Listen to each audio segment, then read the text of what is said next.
Sebagian besar produk dan barang manufaktur dunia diangkut dari satu benua ke benua lain dengan kapal kontainer. Ada lebih dari 5.500 kapal kontainer yang melintasi laut lepas saat ini. Bukan jumlah yang mengesankan, tetapi kapal-kapal raksasa ini bertanggung jawab untuk memindahkan hampir 72 juta peti kemas dengan perkiraan 300.000 peti kemas baru ditambahkan setiap tahun. Terlepas dari ukurannya yang mengesankan, kapal kargo ini membutuhkan bantuan dari kapal tunda yang biasanya 1000 kali lebih kecil dari mereka.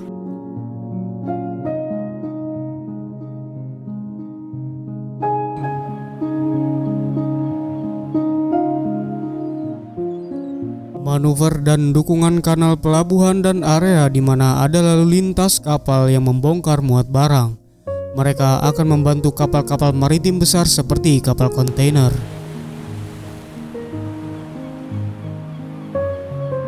Dengan menggunakan kendali penuh di laut terbuka, mereka dapat bermanuver, namun pada kecepatan rendah. Lingkaran putarannya menjadi lebih lebar sehingga tidak memungkinkan untuk menghindari rintangan. Membantu mereka bisa jadi sulit dan terkadang berbahaya, bahkan bagi kapal tunda dan para pekerjanya yang harus terlatih dan berpengalaman untuk dapat menarik kapal-kapal besar ini ke tempat yang aman. Ketika mendekati, kapal-kapal kontainer besar akan menghubungi radio dan meminta layanan tunda sebelum mereka tiba di pelabuhan di mana mereka akan membutuhkan bantuan. Satu kapal tunda atau lebih kemudian akan keluar dan mendekati kapal besar tersebut. Jika kapal perlu ditarik, sebuah tali derek dihubungkan dari kapal tunda ke kapal tersebut.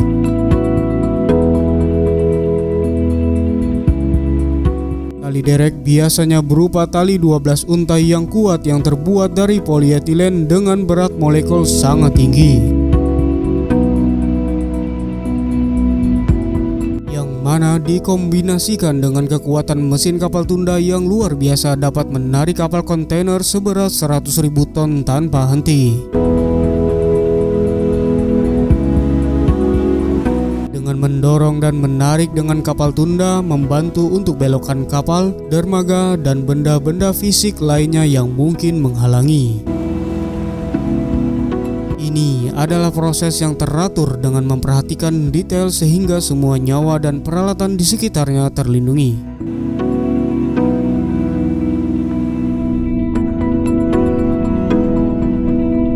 Selain area pelabuhan yang padat, kapal kontainer besar juga membutuhkan banyak bantuan untuk melintasi kanal. Saluran air buatan ini umumnya dibangun untuk memudahkan perjalanan perahu dan kapal-kapal kecil dari satu perairan ke perairan lainnya. Namun belakangan ini kanal telah dimodifikasi dan diperluas untuk mengakomodasi kapal-kapal besar saat ini.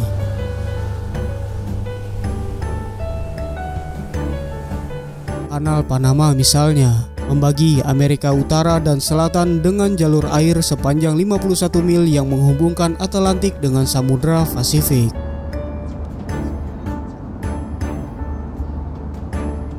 Pembangunannya selesai pada tahun 1914, namun kemudian diperluas pada tahun 2016 dengan biaya lebih dari 5 miliar dolar.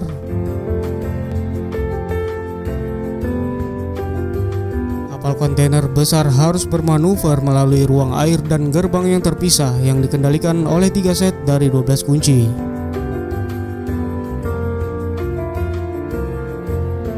Dibutuhkan waktu hingga 10 jam bagi kapal kontainer untuk menyeberangi dari satu sisi ke sisi lainnya. Untuk membantu kapal-kapal melalui kanal Panama yang diperluas memiliki armada 46 kapal tunda dan lokomotif penarik atau bagal yang bergerak di atas rel yang dibangun di dinding kapal. Dengan fasilitas ini, hampir 97% kapal peti kemas di dunia kini dapat dengan aman melintasi kanal tersebut.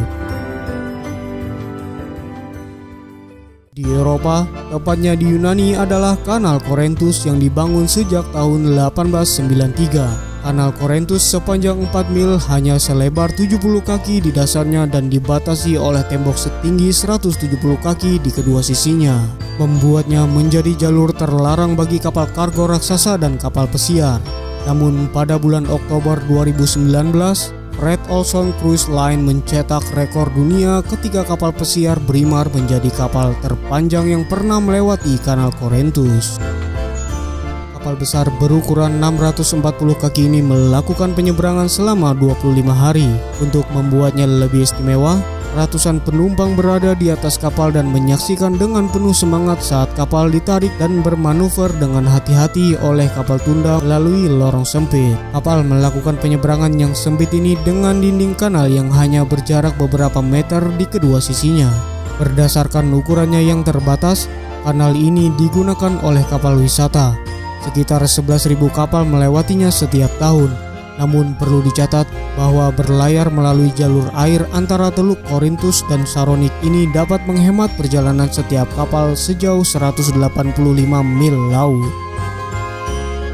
Selain kapal kontainer dan kapal pesiar, ada jenis transportasi besar lainnya yang terkadang membutuhkan bantuan untuk bergerak, yaitu pesawat terbang. Sementara pesawat melintasi udara mengangkut barang dan penumpang, namun ada satu area di mana mereka memiliki kekurangan, yaitu bergerak mundur. Ketika melintasi di darat, pesawat dapat dengan mudah bergerak maju. Pesawat tidak dapat bergerak mundur sendiri. Untuk tugas ini, bandara di seluruh dunia menggunakan jasa truk-truk yang kuat yang disebut truk pushback. Truk pushback yang tampak kokoh dengan sangat mudah memindahkan pesawat seberat 500 ton dari satu bagian bandara ke bagian lainnya. Mereka menggunakan ini dengan menggunakan batang penarik yang dipasang pada penyangga roda pendaratan di hidung pesawat. Truk pushback relatif ringan dengan berat kurang dari 1 ton, namun dilengkapi dengan sistem hidrolik yang sangat kuat untuk mengimbanginya. Protokol keselamatan yang ketat setiap operasi perpindahan pesawat dipantau secara ketat oleh operator rem bandara. Mereka berkomunikasi secara teratur dengan truk pushback dan pilot pesawat.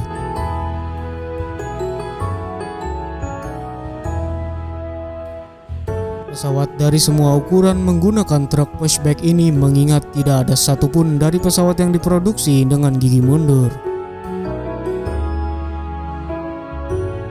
Setelah pesawat dipindahkan ke posisi yang diinginkan, truk pushback dan pesawat akan terlepas. Truk pushback yang membuat batang derek ikut serta. Truk pushback di bandara dan kapal tunda di pelabuhan adalah contoh dari kendaraan yang sangat kecil yang membantu memfasilitasi pekerjaan kendaraan yang jauh lebih besar dengan cara yang selalu menarik untuk dilihat. Dan inilah akhir dari video ini. Tunggu kami di episode berikutnya.